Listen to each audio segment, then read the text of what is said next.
ಹುಚ್ಚು ಪ್ರೀತಿ ಯಾರ ಹತ್ರ ಏನ್ ಬೇಕಾದ್ರೂ ಮಾಡಿಸುತ್ತೆ ಅನ್ನೋದಕ್ಕೆ ಇಲ್ಲೊಂದು ಇಂಟ್ರೆಸ್ಟಿಂಗ್ ಸ್ಟೋರಿ ಇದೆ ನೋಡಿ. ಸಹೋದ್ಯೋಗಿಯು ಪ್ರೀತಿ ಮಾಡುವುದಿಲ್ಲ ಅಂತ ಪ್ರೀತಿ ನಿರಾಕರಣೆ ಮಾಡಿದ್ದಕ್ಕೆ ಅವನ ಮೇಲೆ ಸೇಡು ತೀರಿಸಿಕೊಳ್ಳಲು ಯುವತಿಯೊಬ್ಬಳು ಆತನ ಹೆಸರಿನಲ್ಲಿ ದೇಶದ 11 ರಾಜ್ಯಗಳ ಹಲವು ಸಂಸ್ಥೆಗಳಿಗೆ ಬಾಂಬ್ ಬೆದರಿಕೆ ಇಮೇಲ್ ಸಂದೇಶವನ್ನ ಕಳುಹಿಸಿ ಈಗ ಪೊಲೀಸರ ಅತಿಥಿಯಾಗಿದ್ದಾಳೆ. ಈ ಘಟನೆಗೆ ಸಂಬಂಧಿಸಿದಂತೆ ಚೆನ್ನೈ ಮೂಲದ 30ರ ಹರೆಯದ ರೋಬೋಟಿಕ್ ಇಂಜಿನಿಯರ್ ರೆನೆ ಜೋಶಿಲ್ಡಾ ಎಂಬಾಕೆಯನ್ನ ಪೊಲೀಸರು ಬಂಧನ ಮಾಡಿದ್ದಾರೆ. ರೆನೆ ಜೋಶಿಲ್ಡಾ ತನ್ನ ಪ್ರೀತಿ ನಿರಾಕರಿಸಿದ ಯುವಕನ ಹೆಸರಿನಲ್ಲಿ ನಕಲಿ ಮೇಲ್ ಐಡಿಗಳನ್ನ ಸೃಷ್ಟಿಸಿದ್ದಳು. ಬಾಂಬ್ ಬೆದರಿಕೆ ಕೃತ್ಯಗಳನ್ನ ನಡೆಸಿ ಪೊಲೀಸರ ಕೈಗೆ ಸಿಗದಂತೆ ಪಾರಾಗಲು ಆಕೆ ತಿಂಗಳ ಕಾಲ ವಿಪಿಎನ್ ಹಾಗೂ ನಕಲಿ ಮೇಲ್ ಐಡಿಗಳನ್ನ ಬಳಸಿದ್ಲು. ಆದ್ರೆ ಆಕೆ ಮಾಡಿದ ಒಂದೇ ಒಂದು ತಪ್ಪು ಪೊಲೀಸರು ಆಕೆಯ ಮನೆ ಮುಂದೆ ಆಕೆಗಾಗಿ ಕಾಯುವಂತೆ ಮಾಡಿತ್ತು. ಏನಿದು ಲವ್ ಕಹಾನಿ ಅಂತ ನೋಡ್ತಾ ಹೋದ್ರೆ, ಪೊಲೀಸರು ನೀಡಿದ ಮಾಹಿತಿ ಪ್ರಕಾರ ರೆನೆ ಜೋಶಿಲ್ಡಾ ತನ್ನ ಎಂಜಿನಿಯರಿಂಗ್ ಪದವಿಯನ್ನ ಚೆನ್ನೈನಲ್ಲಿ ಮಾಡಿದ್ಲು. ನಂತರ ರೋಬೋಟಿಕ್ ಕೋರ್ಸ್ ಕೂಡ ಮಾಡಿದ್ಲು.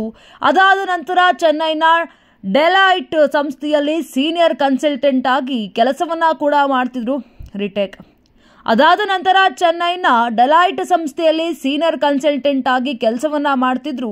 ಇದಾದ ನಂತರ ಆಕೆ ಪ್ರಾಜೆಕ್ಟ್ ಒಂದಕ್ಕೆ ಸಂಬಂಧಪಟ್ಟಂತೆ ಬೆಂಗಳೂರಿನಲ್ಲಿ ದಿವಿಜ್ ಪ್ರಭಾಕರನ್ ಎಂಬುವರನ್ನ ಭೇಟಿಯಾಗಿದ್ದು, ಲವ್ ಅಟ್ ಫಸ್ಟ್ ಸೈಟ್ ಎನ್ನುವಂತೆ ಮೊದಲ ನೋಟದಲ್ಲಿಯೇ ಆಕೆಗೆ ಆತನ ಮೇಲೆ ಪ್ರೀತಿ ಹಾಕಿದೆ. ಆದ್ರೆ ಇದು ಒನ್ ಸೈಡ್ ಲವ್ ಆಗಿತ್ತು. ದಿವಿಜ್ ಈಕೆಯ ಭಾವನೆಗಳಿಗೆ ಯಾವುದೇ ಮಣೆ ಹಾಕದೆ ಫೆಬ್ರವರಿಯಲ್ಲಿ ಬೇರೆ ಯುವತಿಯನ್ನ ಮದುವೆ ಆಗಿದ್ದ.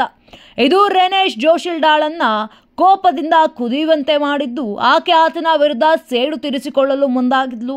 ಇದಕ್ಕಾಗಿ ಆಕೆ ಹಲವು ನಕಲಿ ಇಮೇಲ್ ಐಡಿಗಳನ್ನ ಸಿದ್ಧಪಡಿಸಿ ಇಮೇಲ್ಗಳ ಮೂಲಕ ಆಕೆ 11 ರಾಜ್ಯಗಳ ಶಾಲೆ, ಕಾಲೇಜು, ಆಸ್ಪತ್ರೆ, ಕ್ರೀಡಾ ಕೇಂದ್ರಗಳಿಗೆ ಹುಸಿ ಬಾಂಬ್ ಸಂದೇಶಗಳನ್ನ ಕಳಿಸಿದ್ದಾಳೆ.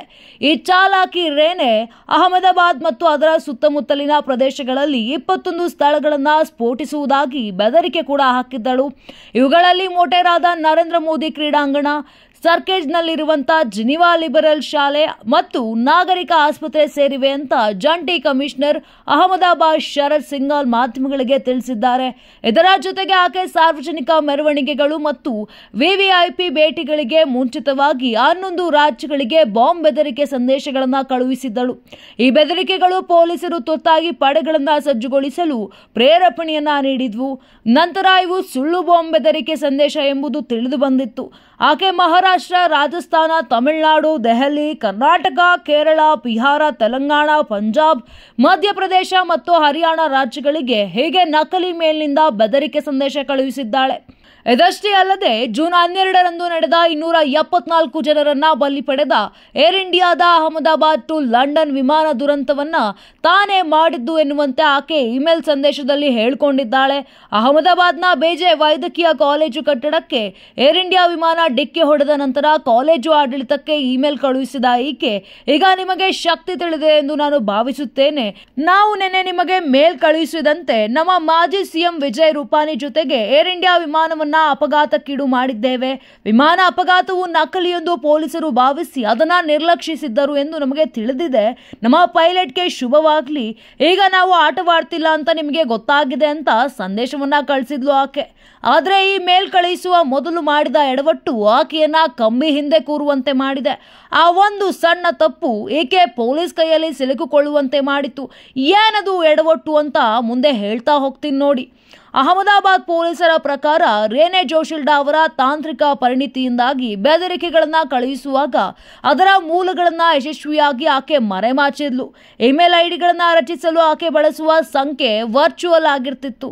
ಆಕೆ ಟಾರ್ ಬ್ರೌಸರ್ ಅಂದರೆ ಅನಾಮಧೇಯ ಸಂವಹನಕ್ಕಾಗಿ ನೆಟ್ವರ್ಕ್ ಮತ್ತು ಡಾರ್ಕ್ ವೆಬ್ ಮೂಲಕ ಬೆದರಿಕೆ ಇಮೇಲ್ಗಳನ್ನ ಕಳುಹಿಸಿದ್ದಳು. ಹೀಗೆ ಸಾಕಷ್ಟು ಮುನ್ನೆಚ್ಚರಿಕೆಗಳನ್ನ ತೆಗೆದುಕೊಂಡು ತುಂಬಾ ಬುದ್ಧಿವಂತಿಕೆಯಿಂದ ಕೃತ್ಯ ಎಸಗಿದ್ದ ಆಕೆ ತನ್ನ ನೆಟ್ವರ್ಕ್ ವಿಳಾಸವನ್ನ ಪೊಲೀಸರು ಪತ್ತೆ ಮಾಡುವುದಕ್ಕೆ ಅವಕಾಶವನ್ನ ನೀಡಿರಲಿಲ್ಲ.